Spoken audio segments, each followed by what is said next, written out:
Lep pozdrav, tu Blaž. Danes pa bom govoril o poistovečanju in o tem, kako ljudje samega sebe ustvarjamo dejansko. Če pogledamo, kaj ljudje smo, kaj ljudje postanemo sploh skozi odraščanje, lahko ugotovimo, da dejansko se ljudje začnemo poistovečati z določenimi stvarmi, z določenimi lastnostmi, ki se potem kažejo v naši osebnosti. Recimo med odraščanjem se lahko začnemo poistovečati z določeno vrsto glasbe. Recimo, da nam je všeč rap glasba in se začnemo potem s tem poistovečati.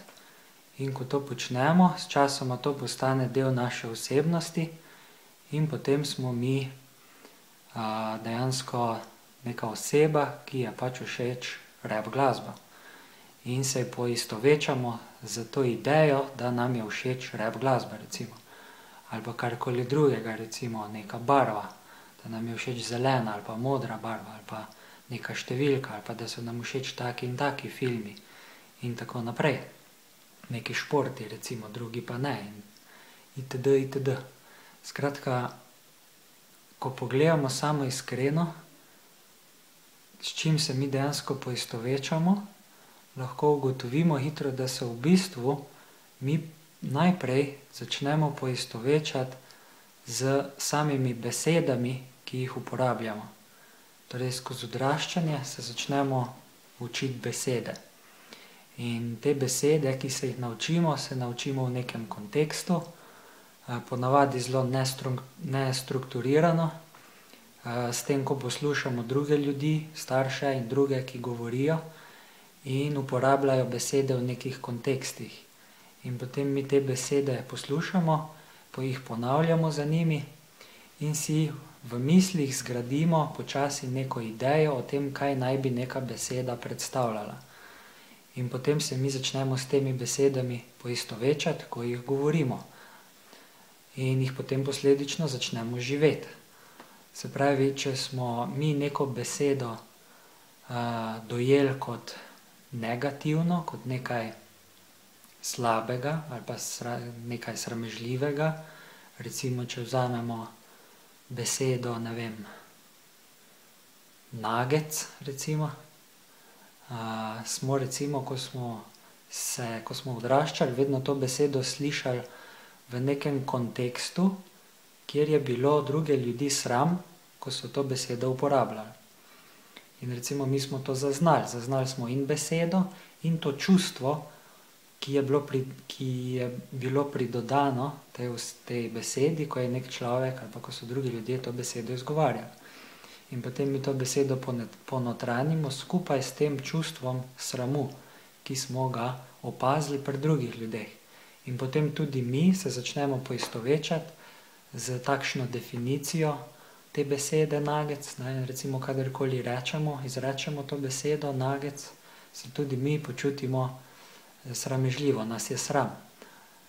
Podoživimo to definicijo besede, ki smo jo sprejeli in s katero smo se poistovetili, ko smo v odraščanju poslušali druge, recimo, ko izgovarjajo to besedo.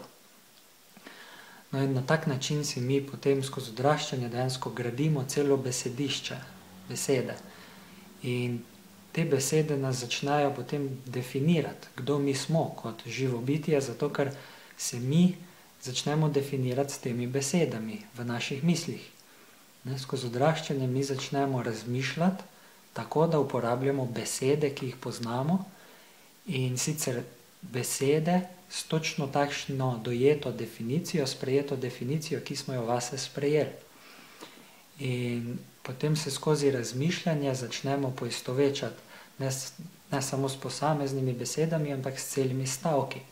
Recimo, in tako se lahko recimo si mislimo, da, ne vem, da smo slabi v športu, da smo neroden človek, ali pa neroden otrok. In se začnemo primerjati z drugimi in tako naprej. In si mislimo, da je to nekaj slabega, ker smo slišali od drugih, da je neroden človek slabši človek od drugih, zato ker so besedo neroda, neroden, vedno uporabili skupaj z čustvom superiornosti, inferiornosti in primerjanja. Slabšalno čustvo so dali zraven, ti si pa neroden, to je pa slabo. Ne?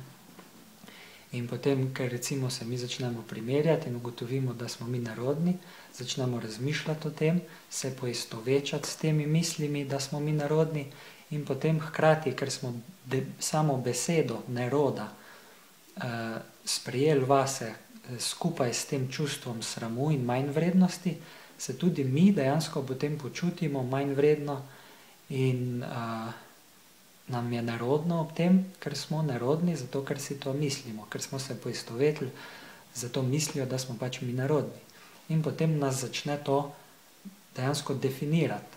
Ta ideja o tem, da smo mi nerodni in da nas mora posledično biti sram in da smo posledično manj vredni od drugih, postane del naše osebnosti. In to je en tak primer, majhen primer, kako si zgradimo, kako si skozi odraščanje gradimo našo osebnost. Enostavno začnemo se poistovečati z lastnimi besedami in mislimi, ki smo jim že prej dali določen pomen, ki smo ga razbrali iz konteksta, ko smo opazovali druge.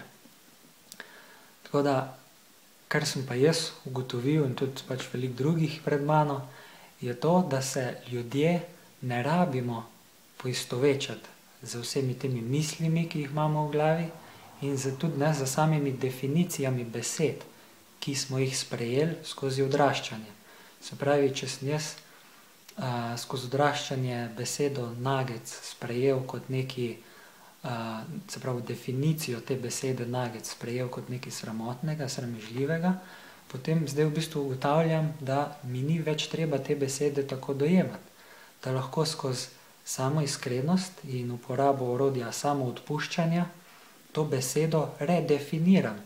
Se pravi, pogledam besedo nagec in ugotovim, definiram jo tako pa tako, kot nekaj slabega, kot nekaj sramežljivega, manjvrednega, ali pa če vzamemo neroda, ali pa kjerkoli drugo besedo. In potem pogledam, a je smiselno, da jaz to tako definiram. Ne? Zakaj? Ker če jaz to besedo tako čustveno dojemam in definiram, potem kadarkoli izrečem to besedo, dejansko živim to definicijo te besede. Ne? Se pravi, ko rečem nagec ali pa neroda, se zraven počutim manj vredno, nerodno, ali pa drugega, ki ga označim kot nerodnega, sodim kot manj vrednega in sramotnega, recimo. Ne?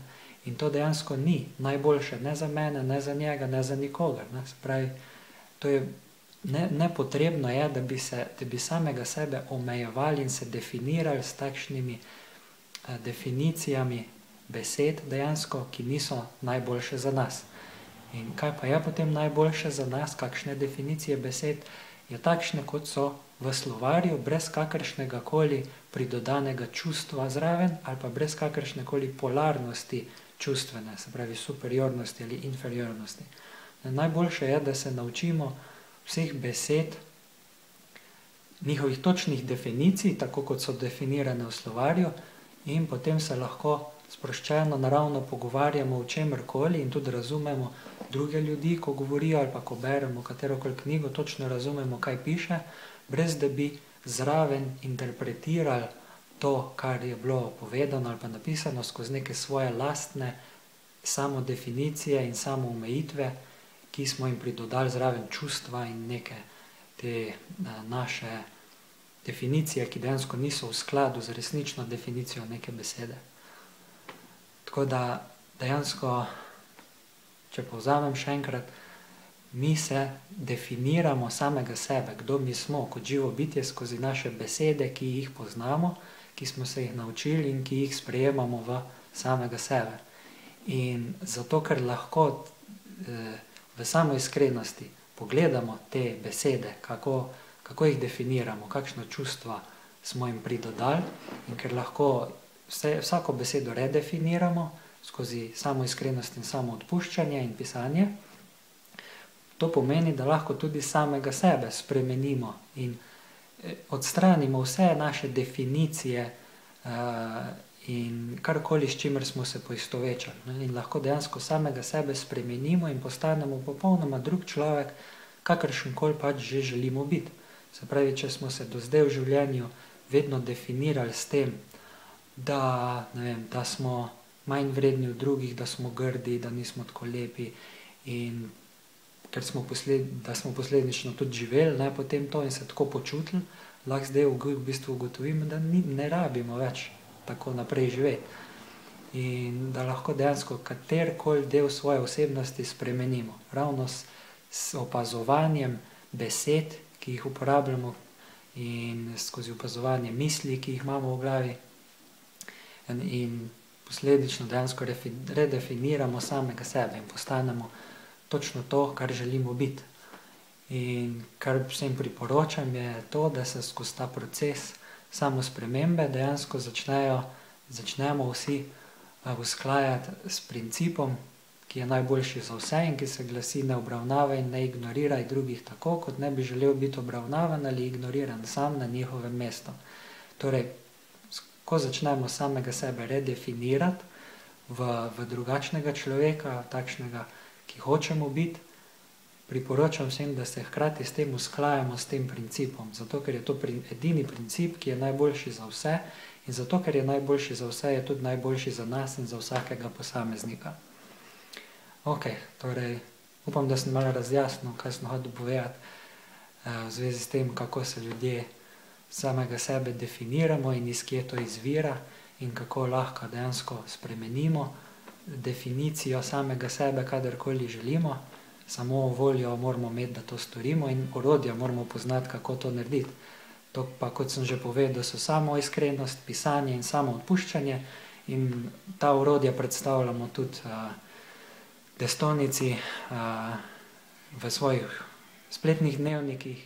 Lahko tudi obiščete ta brezplačni spletni tečaj Deep Light, kjer se boste naučili uporabe teh orodij in se dejansko posledično začeli sproščati vseh teh samodefinicij in teh stvari ali pa značajskih lastnosti, s katerimi ste se začeli poistovečiti in ki jih v bistvu ne marate ali pa ne bi hoteli več imeti, ker jih lahko enostavno odpravite in postanete drug človek, nov človek, tako si sami želite, da boste. Ok, hvala za danes in se vidimo naslednjič, lep pozdrav.